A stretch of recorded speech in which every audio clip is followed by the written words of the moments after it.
Bismillahirrahmanirrahim. Assalamualaikum warahmatullahi wabarakatuh.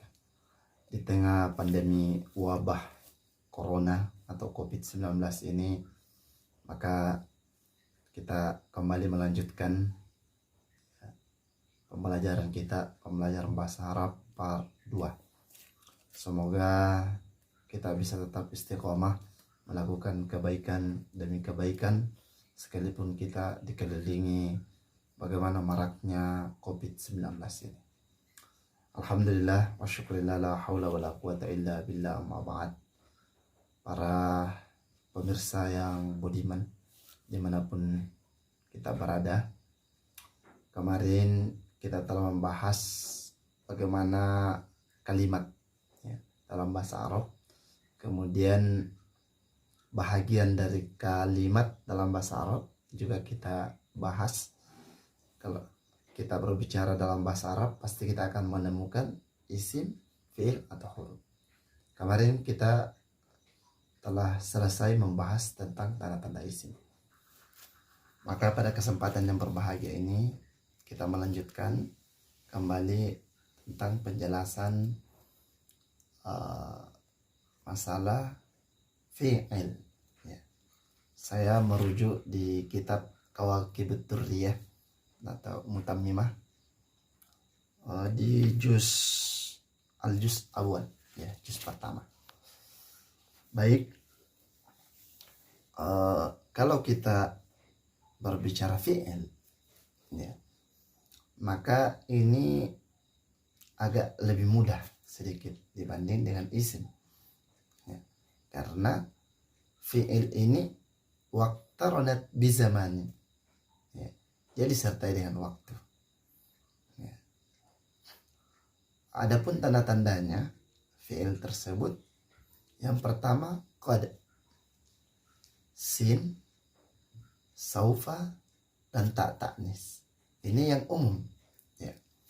Qad itu bisa masuk kepada fi'il madi, fi'il mudhari, dan fi'il amr. Sebelumnya kita jelaskan bahwa fi'il itu juga terbagi 3.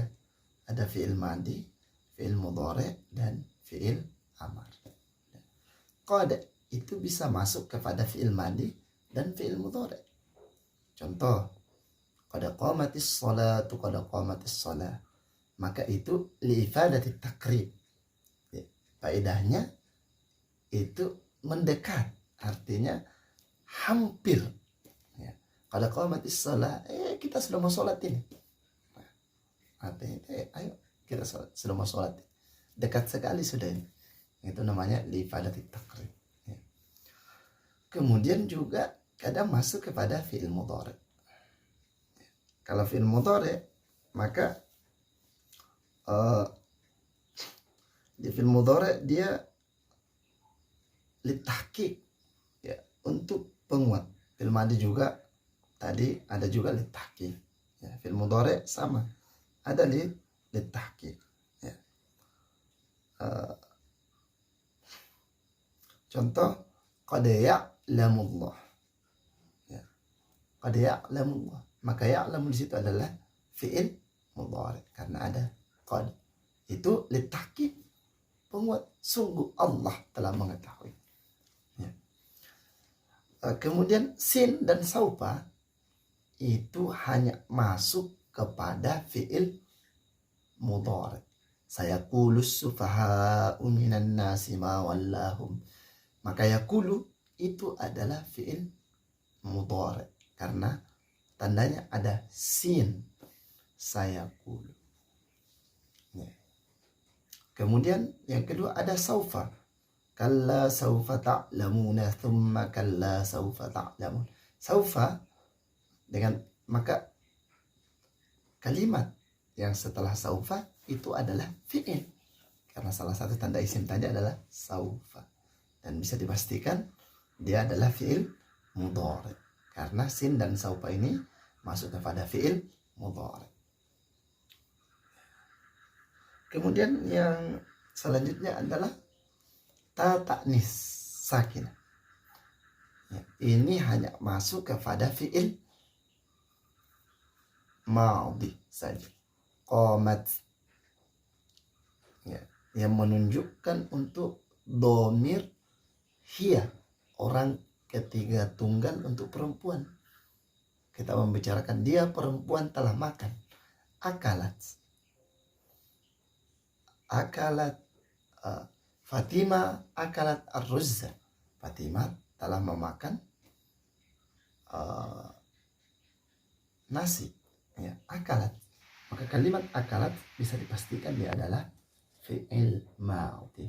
Karena kenapa? Ada ta'nis di belakang. Nanti kita akan sampai kepada bab i'rab yang mana ada i'rab yang masuk kepada isim dan ada i'rab yang masuk kepada fi'il. Salah satunya di situ bahwa isim itu tidak mungkin sukun di akhirnya. Dalam tulisan tidak mungkin dia sukun, harus dia berbaris di akhirnya, ya. Maka akalat kalau fi'il berbeda, ya, dia bisa saja sukun di akhir, ya. Maka ini bisa dipastikan akalat dia adalah fi'il madhi karena ada ta'nis di sana. Bahagian fi'il sebagaimana yang telah kami tadi sampaikan itu ada 3. Salah satu anwa, ada 3 bahagian, ya. Yang pertama madhi. Fi'il madhi itu bermakna lampau, perbuatan yang telah lalu. Madhi, madat, telah berlalu. Maka ketika kita menerjemahkannya juga harus diikutkan telah. Nah, kecuali tadi itu yang dimasuki qad kepada fi'il madhi tersebut. Qad qamatis shalah, kita sudah mau sholat ini. Nah, itu berbeda karena itu littaqrib, ya.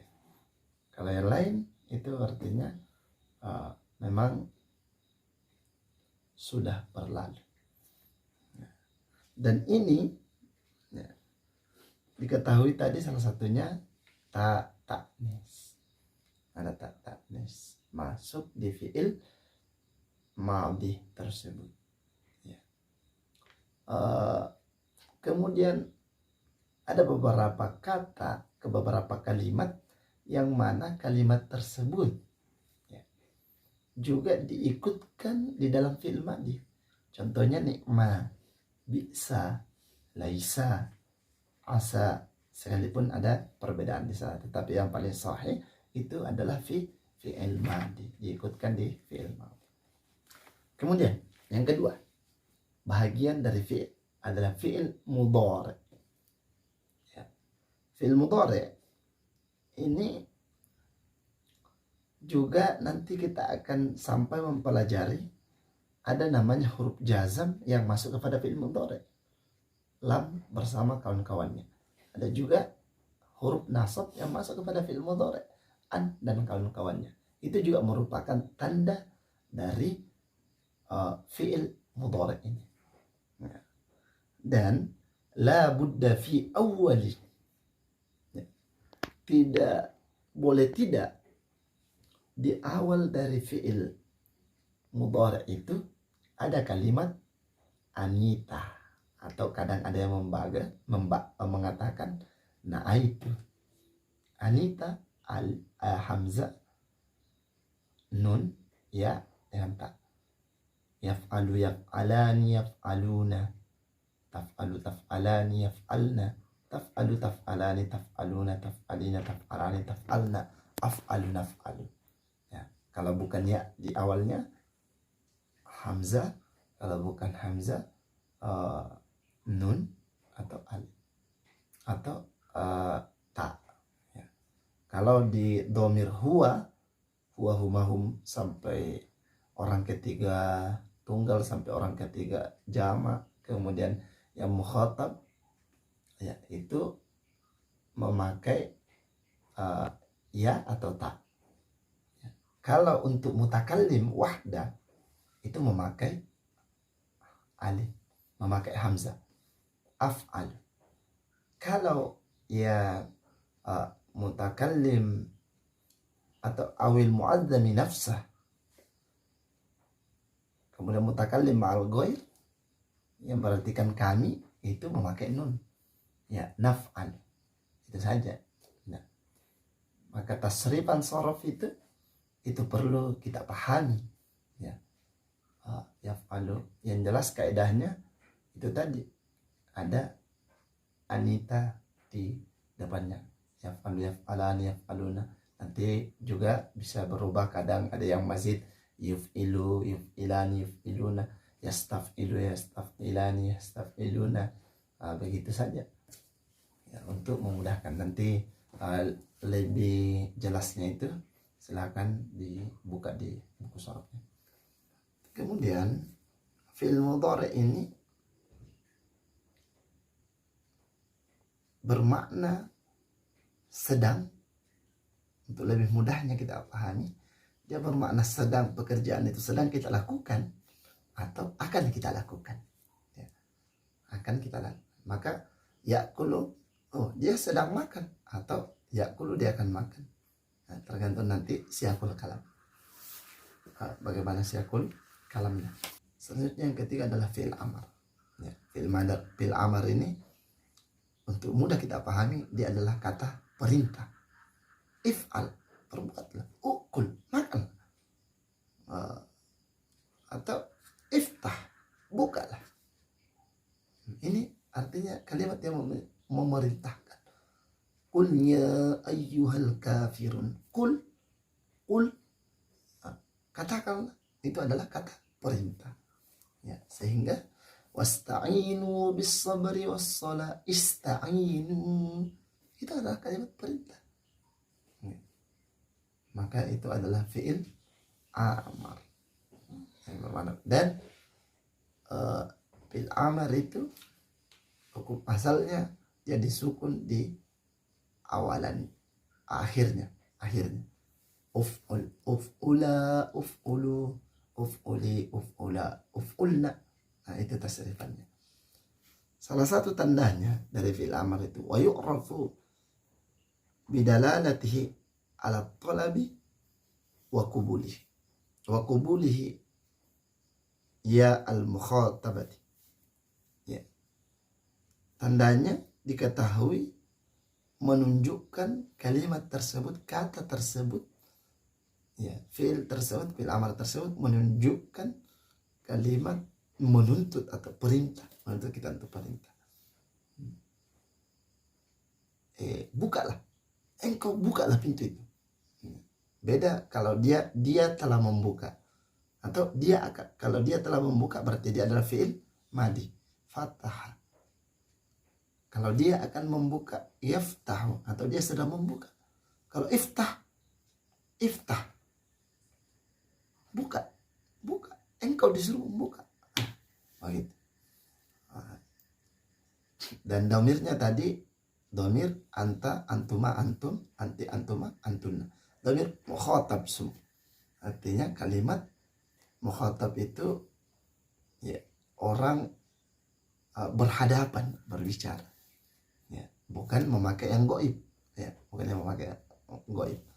Artinya dia domir anta, antuma, antum, anti, antuma. Kalau kita memerintahkan satu orang, iftah. Tidak usah lagi mengatakan anta iftah. Tetapi langsung iftah. Itu sudah bermakna memerintah satu orang. Memerintah orang yang ada di depan kita, yang kita tunjuk. Iftah. Ya Humairah, ya Aisyah. Atau sekarang ini kan lagi boomingnya ini lagunya Aisyah. Ya Aisyah, iftahi al-bab. Iftahi. Kenapa memakai hi? Iftahi ada ya di belakang karena untuk perempuan. Iftah, iftaha, iftahu, iftahi, iftaha, iftahna. Nah, ini wazannya yang harus kita hafal agar memudahkan. Ya. Dan ini juga salah satu tandanya itu mampu menerima ya mukhatab di belakang. Ya mukhatab namanya, yang menunjukkan bahwa yang dibicara itu adalah perempuan. Ya. Seperti tadi contohnya, ya Aisyah iftahil baba. Baik, mungkin begitu tentang penjelasan tentang fi'il kali ini. Kalau huruf, intinya huruf itu dia tidak dimasuki tanda isim dan tanda fiil. Gampang, simple. Kalau tidak masuk, tidak ada tanda isim di situ, tidak ada tanda fiil, ya mala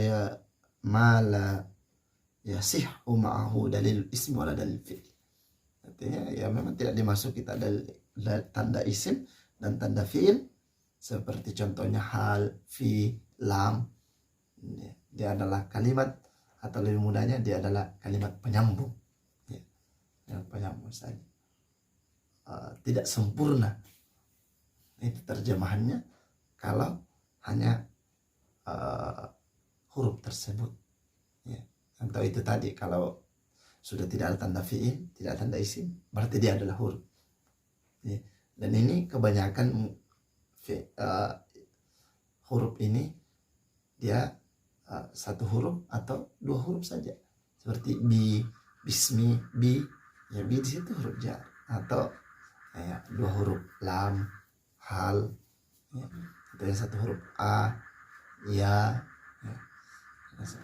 Itulah tadi penjelasan tentang fiil dan huruf sebagai lanjutan dari pembelajaran yang kita laksanakan kemarin. Baik, demikian, kurang lebihnya mohon dimaafkan. Ihdinas siratal mustaqim. Tentu masih banyak lagi referensi-referensi yang kita bisa baca, masih banyak lagi pembelajaran yang lain yang kita bisa ikuti bersama. Ini hanyalah stimulus saja untuk kita sama-sama membuka wawasan kita tentang bahasa Arab, dan kita semangat bahwa bahasa Arab itu mudah untuk kita paham. Assalamualaikum warahmatullahi wabarakatuh.